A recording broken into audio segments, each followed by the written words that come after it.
PM Modi के जन्मदिन से सेवा और समर्पण अभियान चलाएगी बीजेपी। देश भर में आयोजित होंगे कई कार्यक्रम।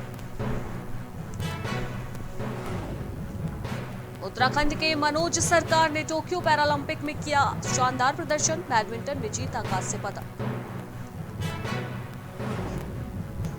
टोक्यो पैरालंपिक में प्रमोद भगत ने रचा कीर्तिमान, भारत को दिलाया चौथा गोल्ड मेडल।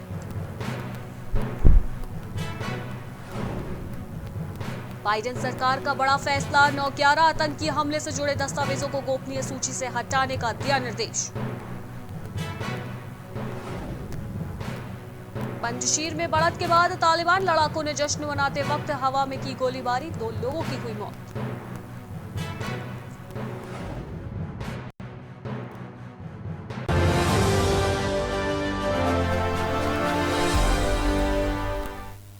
नमस्कार, उत्तर प्रदेश की खबरों में आपका स्वागत है। मैं हूं आपके साथ अनुष्का सिंह।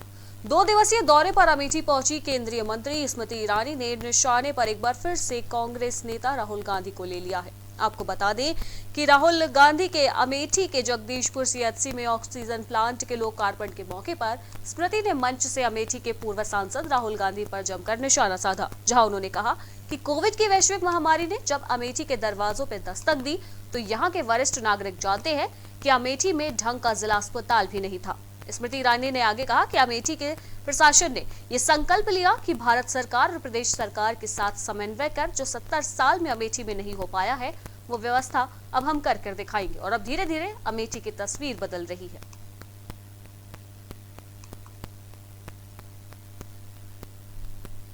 सीएम योगी शुक्रवार से पूर्वी उत्तर प्रदेश के बाढ़ प्रभावित क्षेत्रों के सघन दौरे पर है। सीएम योगी हर समय सरकार उनके साथ होने के भरोसे के साथ अधिकारियों को निर्देशित कर रहे हैं और कि किसी को भी परेशानी का सामना नहीं करना पड़े। शनिवार को भी सिद्धार्थनगर, महाराजगंज और गोरखपुर के बाढ़ प्रभावित इलाकों के दौरे पर सीएम पहुंचे हैं। यहां उन्होंने बाढ़ प्रभावित लोगों से मुलाकात की और राहत सामग्री भी वितरित की है। जहां सीएम ने कहा कि पूर्वी उत्तर प्रदेश और नेपाल में भारी बारिश से पूर्वांचल के करीब 15 जिले इस वक्त बाढ़ प्रभावित हो चुके हैं।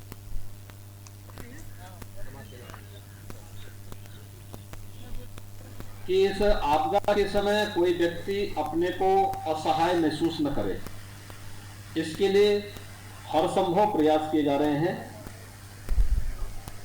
सभी जनप्रतिनिधि मिलकर के अपना सहयोग जनता को देने के लिए पूरी ताकत के साथ लगे हुए हैं और इसीलिए राहत सामग्री भी युद्ध स्तर पर वितरित हो रही है। कल भी यहाँ पर मुझे बताया गया है कि लगभग 1,500 से 2,000 लोगों को राहत सामग्री दी गई, जिसमें 10 किलो चावल, 10 किलो आटा, 10 किलो आलू, 2 किलो दाल, रिफाइंड तेल, नमक, मसाले, PS लाई, बरसाती लाई, भूजा, ये सभी उसके साथ उपलब्ध, चना आदि उपलब्ध कराया जा रहा है। प्रभावित हैं जिनमें डुमरियागंज और नौगढ़ तहसील सर्वाधिक प्रभावित है। जनपद की लगभग 2 लाख की आबादी बाढ़ से प्रभावित है, जिनमें सर्वाधिक डुमरियागंज और नौगढ़ तहसील है। बाढ़ पीड़ित सभी परिवारों को बचाव और राहत कार्य के लिए प्रदेश सरकार ने पहले से ही जिला प्रशासन को उत्तर प्रदेश सरकार के समाज कल्याण राज्य मंत्री डॉक्टर GS धर्मेश ने लखीमपुर खीरी जिले की तहसील पलिया के दुधवा रोड पर बन रहे थारू छात्रावास का निरीक्षण किया और निर्माण कार्य में खामियां देख निर्माण करा रहे जेई को कड़ी फटकार लगाई। वहीं बनाई गई दीवारों और पिलर्स के सैंपल लेकर जांच कराने की भी उन्होंने बात कही। आपको बता दें कि UPPCL द्वारा 3 करोड़ 40 लाख रुपए से थारू छात्रावास का निर्माण कराया जा रहा है। उत्तर प्रदेश सरकार के समाज कल्याण राज्य मंत्री डॉक्टर GS धर्मेश थारू क्षेत्र के चंदन चौकी जा रहे थे, तो वहीं रास्ते में बन रहे थारू छात्रावास का भी उन्होंने निरीक्षण कर लिया, जिसके बाद उन्हें खामियां दिखाई दी।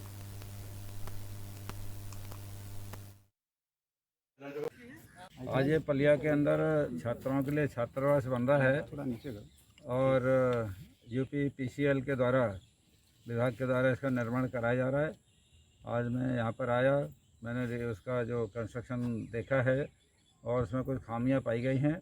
उनको इनके आवारा अभियंता यहाँ पर मौजूद हैं, उनसे कहा गया कि जो कमियां इसमें पाई गई इसे ठीक करें। बच्चों के 7 सितंबर को AIMIM अध्यक्ष असदुद्दीन ओवैसी अयोध्या दौरे पर पहुंचने वाले हैं, जहां अयोध्या में वो सियासी सम्मेलन करेंगे, जिसको लेकर ओवैसी के अयोध्या में प्रवेश पर रोक लगाए जाने की मांग तपस्वी छावनी के जगत गुरु परमहंस आचार्य और बाबरी मस्जिद विवाद के पक्षकार रहे इकबाल अंसारी ने की है।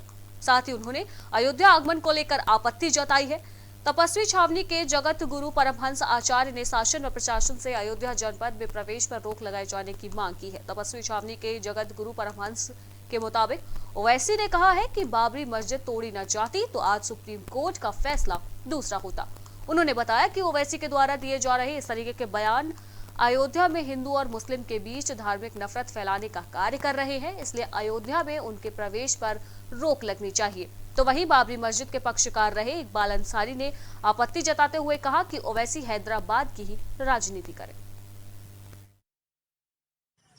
AIMIM के प्रमुख असदुद्दीन ओवैसी जो उनका अयोध्या दौरा है उसमें उनके जो पोस्टर लग रहे हैं उसमें अयोध्या न लिख करके फैजाबाद लिखा जा रहा है। जब उत्तर प्रदेश के यशस्वी मुख्यमंत्री आदरणीय श्री योगी आदित्यनाथ जी ने फैजाबाद नाम को हटा करके अयोध्या कर दिया है, तो इसके बाद में फैजाबाद लिखना यह माननीय मुख्यमंत्री जी का अपमान है और हम अयोध्या वासियों का अपमान। हमें चाहते हैं, मुसलमानों को एक संदेश देना चाहते हैं कि ओवैसी से लोग होशियार रहें, क्योंकि ये चुनाव जो है इस वक्त जो है बहुत इम्पोर्टेंट है। पूरे दुनिया में अयोध्या ऐसी जगह और उत्तर प्रदेश ऐसी जगह, हमें चाहते हैं कि जो भी अपने इलाके में, अपने अपने क्षेत्र में, अपने अपने विधानसभा में जो आदमी अच्छा हो उनको चुने। और ओवैसी का तो जो है लोग उनके ऊपर ध्यान रखें और ध्यान इस तरीके से रखें कि ओवैसी उत्तर प्रदेश में उनको आना भी नहीं चाहिए था, क्योंकि वो हैदराबाद के हैं। वो अपना हैदराबाद रखें, उत्तर प्रदेश में मुसलमानों के साथ में खेलो। वहीं ऊंचाहार से सपा विधायक मनोज पांडे के बोल बिगड़ गए हैं। ग्राम पंचायत पट्टी रहस्य कैथवल में किसी भी मीटिंग में 30 से 40 से ज्यादा व्यक्ति न मिलने पर क्षेत्रीय विधायक मनोज कुमार पांडे ने प्रधान जैसे सम्मानित पद को अभद्र और गैर जिम्मेदाराना भाषा का इस्तेमाल करार दिया है। विधायक ने सेवक के बारे में अभद्र टिप्पणी, प्रधान को अपशब्द और कार्यकर्ताओं पर अभद्र भाषा का प्रयोग किया और कैथवल की जनता को उन्हीं के मुंह पर महामूर्ख बोलकर पूरे कैथवल को और जनता जनार्दन को उसी के गांव में आकर अपमानित करने का काम किया है।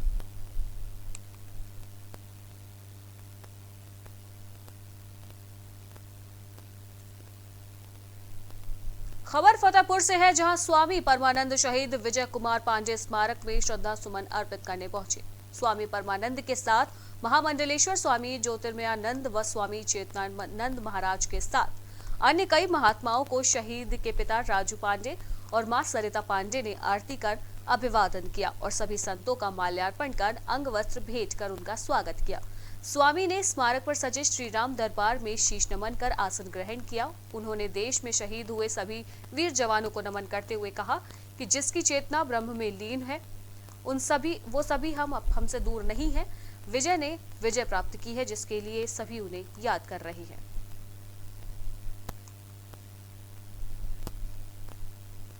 आगरा के आसपास के जिलों में डेंगू के प्रकोप को देखते हुए शमशाबाद कस्बे में एसडीएम फाइनेंस ने निरीक्षण किया। एसडीएम फाइनेंस ने नगर पालिका कर्मचारियों के साथ निरीक्षण किया और डेंगू के प्रकोप से बचने को लेकर दिशा निर्देश भी जारी किए। साथ ही एंटी लार्वा दवा, फॉगिंग, साफ सफाई कराने की भी उन्होंने बात कही। इसके अलावा शमशाबाद के वार्ड 20 में एसडीएम फाइनेंस ने निरीक्षण किया।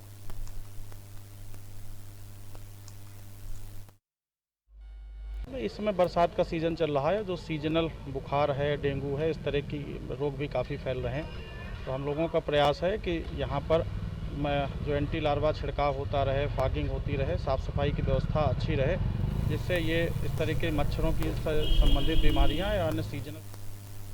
मुरादाबाद जनपद में जिला प्रशासन द्वारा बाढ़ के खतरे को देखते हुए इस वक्त पूरी तरह से अलर्ट मोड पर आ चुके हैं। वहीं जिला कलेक्ट्रेट के कलेक्ट्रेट सभागार में कंट्रोल रूम भी बना दिया गया है, जहां रामगंगा नदी और रामगंगा नदी के आसपास के ग्रामीण इलाकों की लगातार मॉनिटरिंग जिला प्रशासन द्वारा की जा रही है। दरअसल लगातार पहाड़ों पर हो रही बारिश का असर मैदानी इलाकों में देखने को मिल रहा है। मुरादाबाद जनपद की रामगंगा नदी का जलस्तर भी तेजी के साथ इस वक्त बढ़ रहा है, जिसको देखते हुए मुरादाबाद जनपद के जिलाधिकारी शैलेंद्र कुमार सिंह द्वारा जनपद के कलेक्ट्रेट सभागार में बाढ़ को लेकर कंट्रोल रूम बना दिया गया है, जिसमें जिला प्रशासन द्वारा पूरी व्यवस्थाएं भी कर ली गई हैं। मुरादाबाद जनपद स्तर पर बाढ़ कंट्रोल की स्थापना की गई है और इसमें प्रत्येक शिफ्ट में 2-2 कर्मचारी लगाए गए हैं। इसके अलावा सभी तहसीलों में एक कंट्रोल रूम बनाए गए हैं। तहसील स्तर पर किसी तहसील क्षेत्र में कोई समस्या आती है तो वहाँ पे कोई व्यक्ति सूचना दे सकता है, यहाँ पे उसकी मदद की जाएगी। और इसके अलावा 34 बाढ़ चौकियाँ भी रायबरेली में अनियंत्रित होकर नेत्र चिकित्सालय की बस पलट गई। दरअसल बछरावा कोतवाली क्षेत्र के बाधा लखनऊ हाईवे की घटना ये बताई जा रही है, जहां सदगुरु नेत्र चिकित्सालय की बस चित्रकूट से 45 मरीजों को लेकर बछरावा जा रही थी, तभी वह हादसे का शिकार हो गई। वहीं बस में सवार 8 मरीज घायल हो गए, जिसमें से 3 की हालत गंभीर बताई जा रही है, जिन्हें तत्काल जिला अस्पताल में रेफर कर दिया गया। अन्य सभी घायलों को प्राथमिक उपचार के बाद वछरावा सामुदायिक केंद्र से घर भेज दिया गया।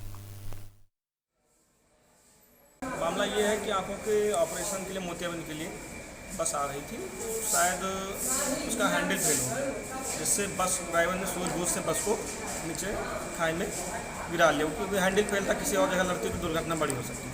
तो उसमें धक्का मुक्की से किसी के सीने में, किसी के हाथ में थोड़ी बहुत चोटें आ गई हैं। जिनको आराम मिल गया उनको बसाव PSC से वापस कर दिया। 5-6 लोग थे, बाकी जिनको लगा कि दिक्कत है थोड़ी बहुत नहीं भी थी, फिर भी सरकारी अस्पताल ला के चेकअप करा दिया। रायबरेली के कोतवाली लालगंज क्षेत्र में रेलवे कर्मचारियों की लापरवाही से बड़ा हादसा हो गया। रेलवे ट्रैक पर चैनल खड़ा करने के दौरान मजदूर पायलट की चपेट में आ गया। दरअसल बगैर लाल झंडी लगाए चैनल ठीक करने का काम किया जा रहा था, जिसकी वजह से लोको पायलट की चपेट में आ जाने से मजदूर गंभीर रूप से घायल हो गया, जिसको आनन फानन में CHC डलमऊ लाया गया, जहां उसकी मौत हो गई। मृतक युवक का नाम अनिल मारवी जिला सिवनी मध्य प्रदेश का रहने वाला बताया जा रहा है। फिलहाल मौके पर पहुंची पुलिस ने शव को कब्जे में लेकर पोस्टमार्टम के लिए भेज दिया है।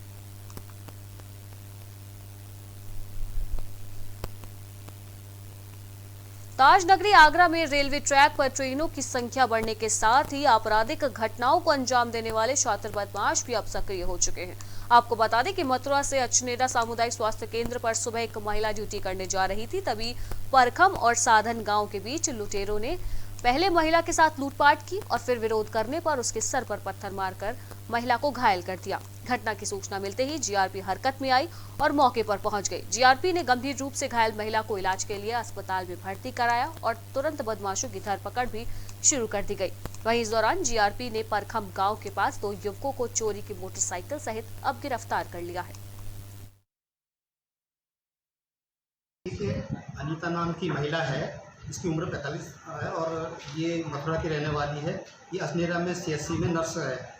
यह 8 बजे मथुरा से पैसेंजर ट्रेन में चली है और रास्ते में परखम के पास यहाँ पर कुछ तो 4-5 लोगों ने इसके साथ लूटपाट की है और इसको चोटें भी पहुँचाई है, जिससे ये घायल हो गई है। इससे एक चैन लूटी है और 5000। वहीं बुलंदशहर में ठगी के मामले में विदेशी नागरिक समेत 2 लोगों को गिरफ्तार किया गया है। दरअसल लैंड क्रूजर गाड़ी बेचने के नाम पर लाखों की ठगी करने वाले विदेशी नागरिक समेत 2 लोग गिरफ्तार किए गए हैं। बता दें कि NAPS के कर्मचारी को झांसा देकर आरोपी लैंड क्रूजर गाड़ी बेच रहे थे।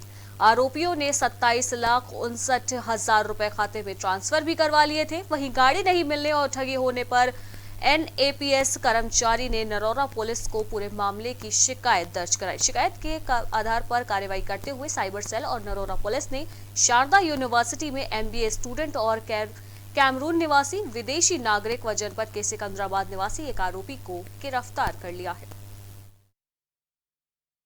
एक घटना नरौरा थाना क्षेत्र में हुई थी, जिसमें अर्जुन प्रसाद पुत्र कालीचरण ये नरौरा जो एटॉमिक पावर प्रोजेक्ट है उसमें टेक्नीशियन का काम करते हैं। इनको किसी ने एक व्हाट्सएप भेजा, टोयोटा लैंड क्रूजर गाड़ी बेचने का जो है सेल परचेजिंग का कॉन्ट्रैक्ट लेटर था, और उनको झांसे में लेकर उनसे कुल 27,58,174 रुपये ट्रांसफ़र करा लिए अपने अलग अलग खातों में। और उत्तर प्रदेश के मथुरा से एक दिल दहला देने वाला मामला सामने आया है, जहां एक ट्यूशन टीचर से एक बच्चे की इतनी पिटाई की गई कि बच्चे की मौत हो गई। बताया जा रहा है कि पिटाई के बाद बच्चे की तबीयत अचानक से बिगड़ गई थी और उसे आगरा अस्पताल में भर्ती कराया गया, जहां इलाज के दौरान बच्चे की मौत हो गई। क्या कुछ है पूरा मामला, आइए आपको दिखाते हैं हमारी इस खास रिपोर्ट में।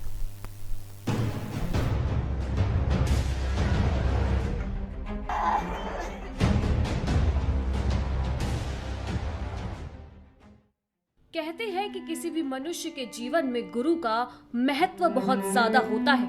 एक गुरु ही होता है जो मनुष्य को सही और गलत में फर्क करना सिखाता है। पर आज हम आपको ऐसे जल्लाद टीचर के बारे में बताने जा रहे हैं जो आज एक बच्चे की मौत का कारण बन चुका है। तस्वीर में अपना दर्द बयां करता ये मासूम अपने ट्यूशन टीचर की बर्बरता का ऐसा शिकार हुआ कि मासूम ने इस दुनिया को अलविदा कह दिया। और वो माँ बाप जिन्होंने बच्चे के उज्जवल भविष्य के लिए उसे ट्यूशन भेजा था, आज वो मासूम के शव को कलेजे से लगा कर रो रहे हैं। आपको पूरा मामला विस्तार से समझाएंगे, पर उससे पहले मासूम से सुनिए कि किस तरह से जल्लाद टीचर ने अपना जुर्म ढाया। मास्टर ने ढेड़ गई है और नीम की मोटर बनाते मारो में और लातन से मारो और पेन हाथ में लगा के मारो। दरअसल मामला मथुरा के थाना बलदेव इलाके का रदोई गांव का बताया जा रहा है, जहां 12 वर्षीय शिवम नाम के बच्चे को 2-3 दिन पहले बुखार आया था, जिसके कारण वह ट्यूशन नहीं गया। बस इतनी सी बात पर टीचर को ऐसा गुस्सा आया कि उसने मासूम की जमकर पिटाई कर डाली।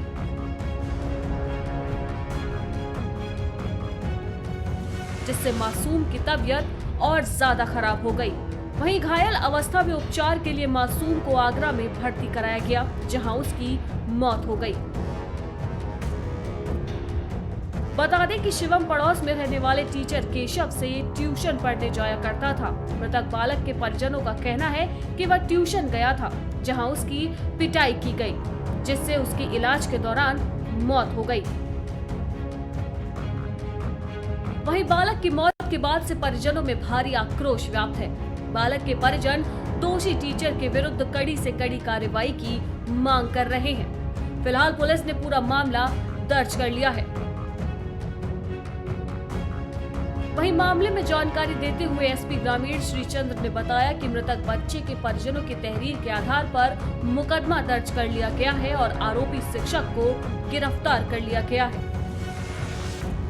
संजय पुत्र रामदयाल निवासी ग्राम रदोई थाना बलदेव द्वारा थाने पर आकर सूचना दी गई कि ट्यूशन शिक्षक द्वारा उनके पुत्र को ट्यूशन की फीस समय पर न दिए जाने के कारण मारपीट की गई, जिससे उनके बेटे को काफ़ी चोटें आईं।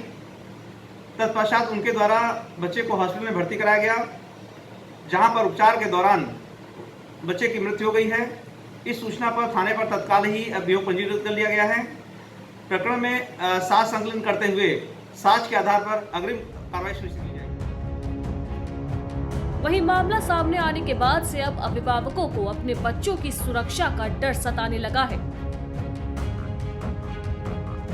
मथुरा से सामने आए इस मामले ने सभी को हिला कर रख दिया कि कोई शख्स इतना बेरहम कैसे हो सकता है कि जरा सी बात पर मासूम की इस कदर से पिटाई कर दे कि उसकी जान चली जाए।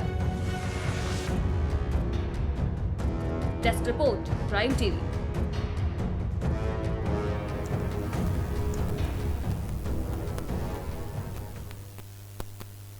और इसी के साथ उत्तर प्रदेश की खबरों में फिलहाल इतना ही। देश दुनिया की बाकी की तमाम खबरों के लिए आप बने रहिए प्राइम टीवी के साथ। नमस्कार।